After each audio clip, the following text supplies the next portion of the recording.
بسم اللہ الرحمن الرحیم رب اشرح لی صدری ویسر لی امری واحلل عقدۃ من لسانی یفقہوا قولی الحمد للہ الذی لا مانع لحکمہ ولا ناقض لقضائہ والصلاة والسلام علی سید انبیائہ وسند اولیائہ واحبابہ المعارضین لأعدائہ اما بعد فاعوذ باللہ من الشیطان الرجیم بسم اللہ الرحمن الرحیم ان الذین سبقت لهم من الحسنى اولئک عنہا مبعدون لا يسمعون حسیسها وهم فیما اشتهت انفسهم خالدون لا يحزنهم الفزع الاکبر وتتلقاهم الملائکہ هذا یومکم الذی کنتم توعدون صدق اللہ العظیم ان اللہ وملائکتہ یصلون علی النبی یا ایہا الذین آمنوا صلوا علیہ وسلموا تسلیما اللہم صل علی سیدنا مولانا محمد وعلی آلہ وصحبہ وبارک وسلم صلاۃ وسلاما علیک یا رسول اللہ صلاۃ وسلاما علیک یا حبیب اللہ مولاي صل وسلم دائما ابدا على حبیبک خیر الخلق کلہم الحمد للہ منشی الخلق من عدمی ثم الصلاة على المختار في القدم محمد سید الکونین والثقلین والفریقین من عرب ومن عجم منزہ عن شریک فی محاسنہ فجوہر الحسن فیہ غیر منقسم ثم الرضا عن ابی بکر وعن عمر وعن علی وعن عثمان ذی الکرم والآل والصحب ثم التابعین لهم اہل التقا والنقا والحلم والکرم۔ اللہ تبارک و تعالی جل جلالہ وعم نوالہ وآزم شانہ واتم برہانہ ولا الہ غیرہ کی حمد و ثنا حضور قائد المرسلین سید النبیین سید العالمین امام الاولین والآخرین جناب محمد مصطفیٰ احمد مجتبیٰ صلی اللہ علیہ وآلہ واصحابہ وبارک وسلم کی بارگاہ اقدس میں درود و سلام کا ہدیہ پیش کرنے کے بعد محترم معظم معزز مکرم سامعین حاضرین اہل اسلام اہل سنت و جماعت عاشقان مصطفیٰ، آج اس عظیم الشان جامع مسجد میں حق چار یار کانفرنس منعقد ہے اور ہیلی فیکس شہر میں مسجد غوثیہ میں یہ پہلی حق چار یار کانفرنس ہو رہی ہے۔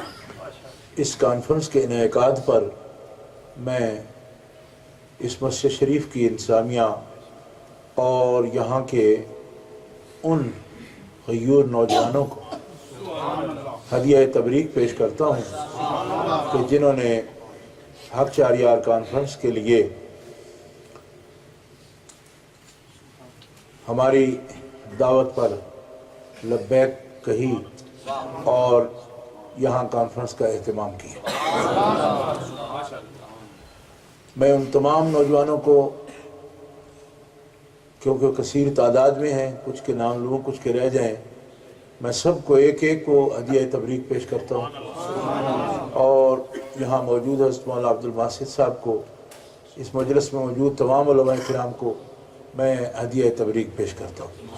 اللہ تعالیٰ جل شانہ اس کانفرنس کو بابرکت فرمائے، اور جو حضرات بھی دور نزدیک سے اس کانفرنس کو سننے کے لیے آئے ہیں، اللہ تعالیٰ ان کو دینی و دنیاوی مقاصد میں کامیابیاں عطا فرمائے اور برکات سے مالا مال فرمائے۔ ہمارے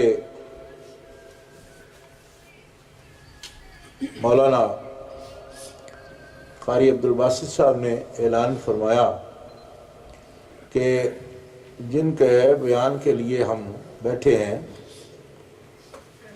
ان کا بھی موقع آ گیا ہے، وہ تقریر کریں گے۔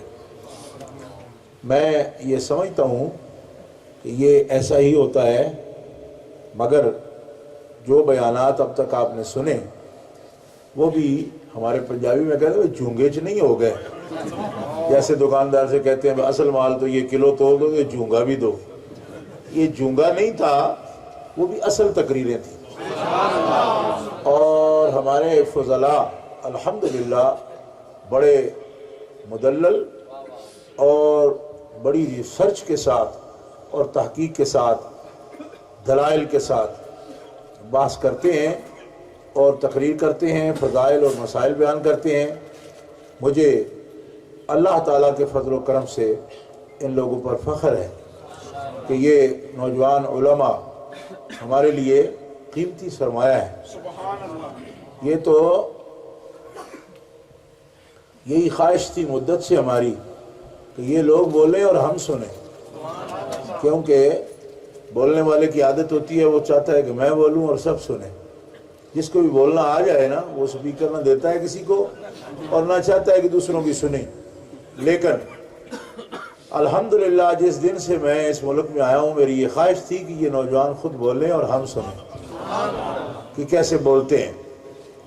اور آپ نے 4 یار کے موضوع پر، چاروں یاروں کے بارے میں علماء کی تقاریر سنی۔ آپ کے ذہن میں ہوں گی، سب سنجیدہ لوگ بیٹھے ہیں، پڑھے لکھے نوجوان بھی، بزرگ بھی، یقیناً آپ کی توجہ میں ہوگی ہمارے نوجوان فاضل علامہ مولانا حافظ محمد عقیل صاحب مدث اللہ پہلا خطاب انہوں نے فرمایا، اور حضرت علامہ مولانا محمد ساجد صاحب شامی جو شیفیلڈ سے تشریف لائے ہیں، شام بھی پڑھتے رہے، اور ان کا خطاب آپ نے سنا۔ حضرت علامہ مولانا نبیل افضل صاحب جو کوئنٹری سے تشریف لائے، یہ عالم بھی ہے اور یہ ایڈوکیٹ ہے، وکیل بھی ہے، جس کو یہاں سولیسیٹر آپ کہتے ہیں، وہ بھی ہے، اور 4 یار کا مقدمہ پیش کرتے ہیں اور خوب پیش کرتے ہیں۔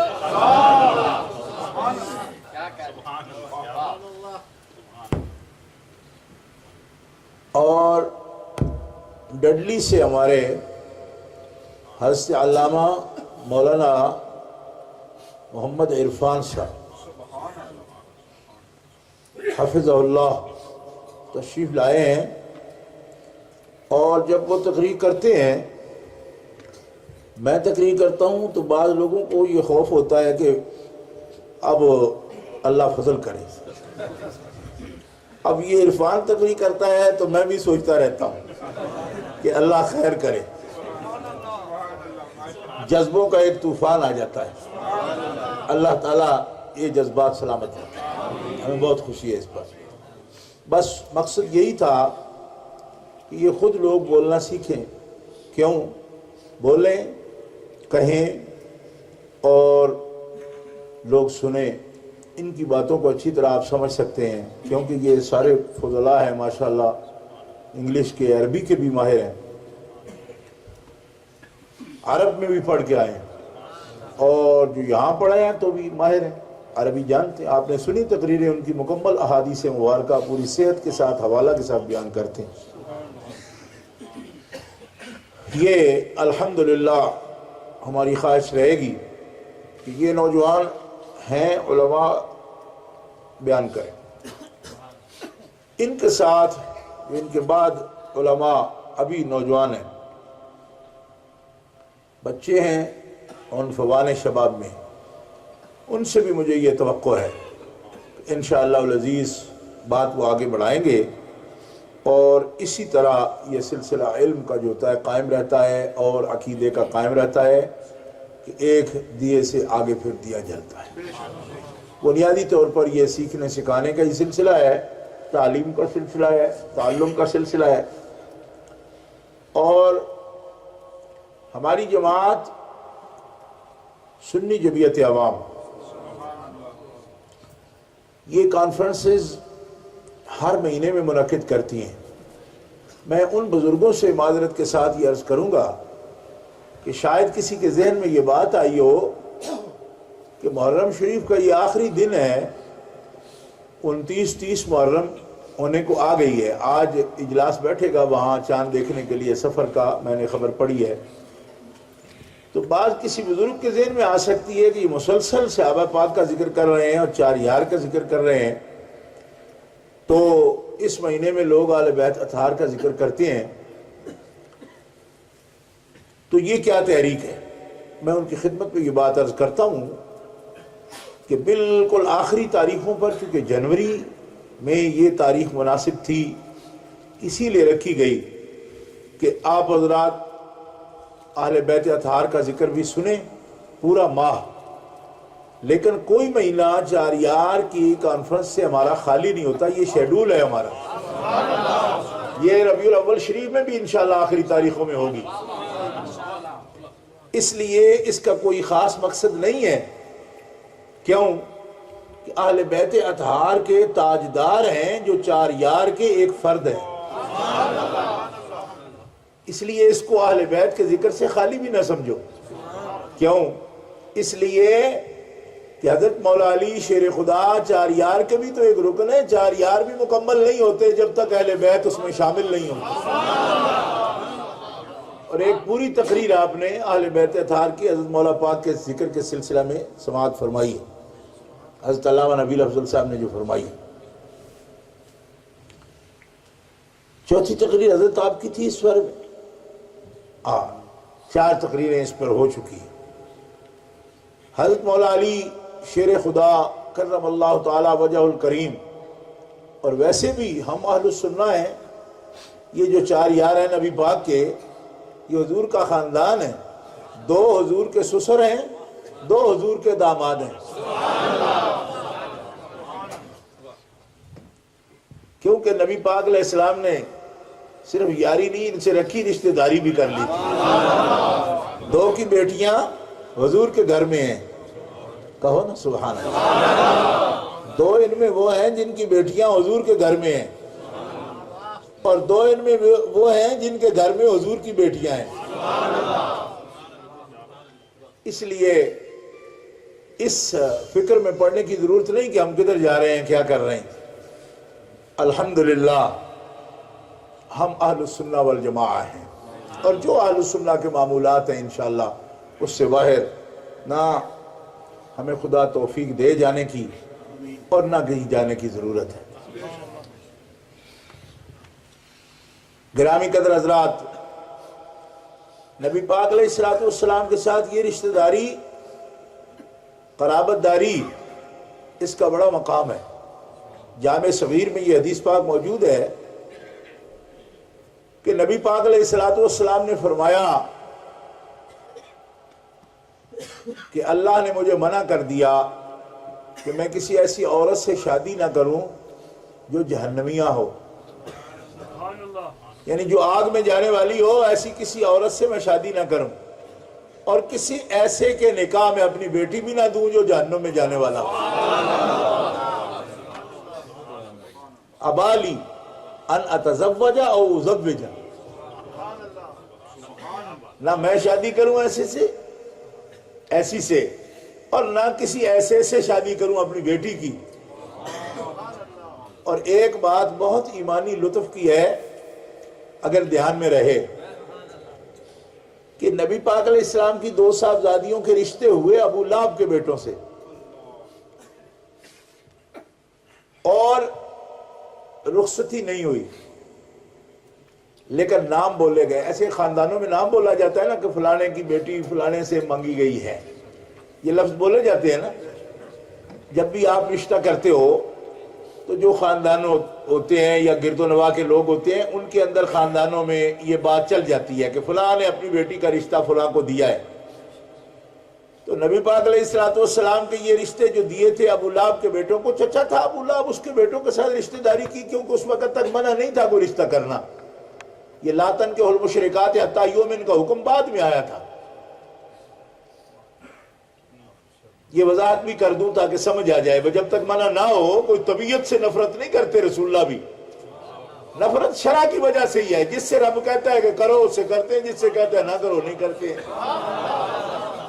اور ہمارا بھی معاملہ ایسا ہے. یوں نہ سمجھ لو کہ ہم کسی سے نفرت کرتے تو یہ پتہ نہیں ان کی تبریت ایسی ہے کہ کیا بولتے ہو اس کو، یہ بڑے اگریسو ہیں، یہ بڑے ایکسٹریمسٹ ہیں، یہ فلانے ہیں. ایسے نہیں ہیں. جس کو بھی ناپسند کرتے ہیں شریعت کی وجہ سے ہی، اور اتنا ہی ناپسند کرتے ہیں جتنا شریعت نے کہا ہے. طبعاً کوئی نہیں ہے ایسا ہمارا کہ ہم اپنی ضد سے یا چڑ سے کسی کے لیے بس ایسا معاملہ کر رہے ہیں. ایسا کچھ نہیں ہے، بخدا نہیں ہے، فرشتے نہیں ہیں. ایسا ہو بھی سکتا ہے لیکن کوشش کرتے ہیں کہ ایسا نہ ہو. طبیعت سے نہیں، شریعت سے. تو حضور نے بھی شریعت سے، دیکھو نا، طبعاً اگر نفرت فرماتے تو ابو العاص سے بھی اپنی بیٹی کا رشتہ نہ کرتے. سب سے بڑی صاحبزادی کا رشتہ نبی پاک علیہ السلام نے جس سے کیا وہ بھی تو مسلمان نہیں تھا، ابو العاص سے کیا، لیکن منع نہیں تھا اپنا ہی. وہ بھی حضرت خدیجہ الکبریٰ کا سگا بھانجا تھا. ابو العاص حضرت خدیجہ الکبریٰ کا سگا بھانجا تھا، آپ کی بہن کا بیٹا تھا. حضرت زینب کے شوہر جو تھے، جو نبی پاک کی سب سے بڑی بیٹی ہیں، تو منع نہیں تھا، نکاح فرما دیا. ابو لہب نے رشتے مانگے، دے دیے، کیونکہ منع نہیں تھا. ابو لہب کے بیٹوں نے اور ابو لہب نے وہ چڑ میں آئے، اور یہ رشتے جب مکمل نہ ہو سکے، رخصتی نہیں ہوئی اور تعلق نہ رہا، تو اسی جامع صغیر میں یہ روایت بھی موجود ہے کہ رب جل وعلا نے اپنے حبیب سے کہا کہ اب ان کے نکاح تو عثمان سے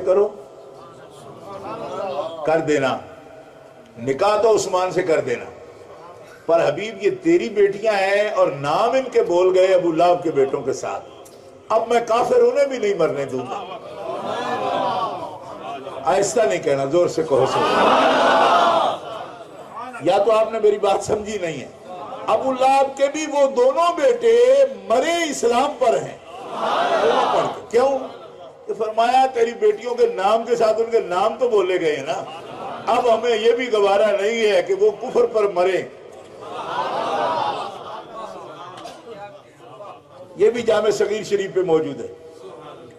اب آپ ان کا اندازہ کریں کہ جن کے نکاح بھی ہو گئے اور جن کی اولاد بھی ہو گئی، جن کے صرف نام بول گئے، جب ان کو کفر پہ نہیں مرنے دیتا، تو جن کے نکاح میں 2 بیٹیاں آ گئی، اور صرف آئی نہیں بلکہ ان سے اولاد بھی ہوئی. حضرت رقیہ سے حضرت عثمان کی اولاد ہوئی ہے. اس سے آگے کچھ کہنے کی ضرورت نہیں، بات آپ کو سمجھ آ گئی. نبی پاک علیہ السلام بڑی عزت والے ہیں.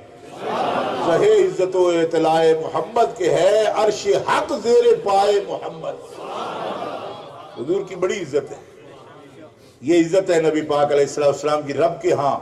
اتنا بڑا مقام ہے، للہ العزت ولرسولہ وللمؤمنین ولکن المنافقین لا یعلمون. عزت کا مالک تو اللہ ہی ہے، اور اللہ نے اپنے رسول کو عزت عطا فرمائی ہے، اور رسول نے اپنے مومنین کو، اور مومنین کو جب عزت عطا فرمائی تو سب سے پہلا مومن جب ابو بکر ہے تو سب سے پہلے اسے عزت عطا فرمائی.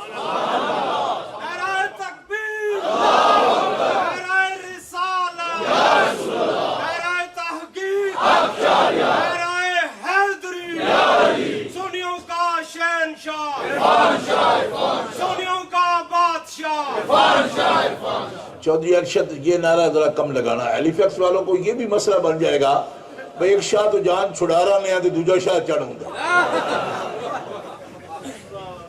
ایک ہی فرق پیا جی، بھئی ایک پڑھو آ گیا، وہ نے کوئی اور دوجہ پیغام لے آندہ، وہ آ گیا، پھر تریجہ بھی آ گیا. لیکن اس شاہ کا ایک وعدہ ہے آپ سے کہ جب بھی یہ اہل سنت سے بیکی باتیں کرے تو اس شاہ کو چھوڑ دینا. میری آپ کی یاری اہل سنت ہونے کی ہے. میں کھلے عام سپیکر پر کہہ رہا ہوں، جس دن دیکھو کہ اس کے قدم ڈگمگاتی ہیں، یہ اہل سنت سے بیکی باتیں کرتا ہے، اس دن اس شاہ کو چھوڑ دینا. اس شاہ کی شاہی ہے ہی صرف سنی ہونے کی وجہ سے. یہ کہہ رہا ہوں، وہ بھی کہہ رہا ہوں.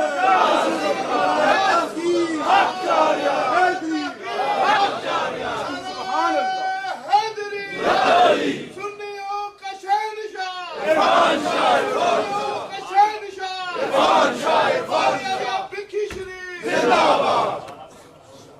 عقیدے کی ہماری بات ہے.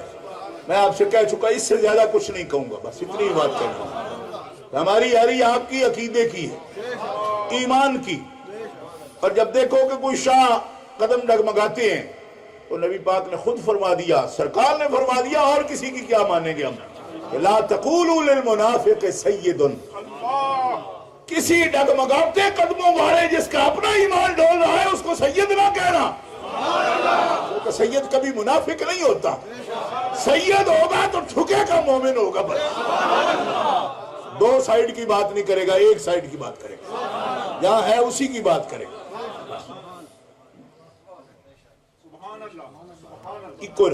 ون وے جی, ایسا نہیں ہوگا. اور ہمارا آپ سے کھلی بات ہے, اور یہ خطرے والی بھی بات ہوتی ہے. بندہ سمجھتا ہے بھائی اس طرح تو یہ پھر ہمارے ساتھ ایسے ہی کریں گے, تو میں نے کہا کر لینا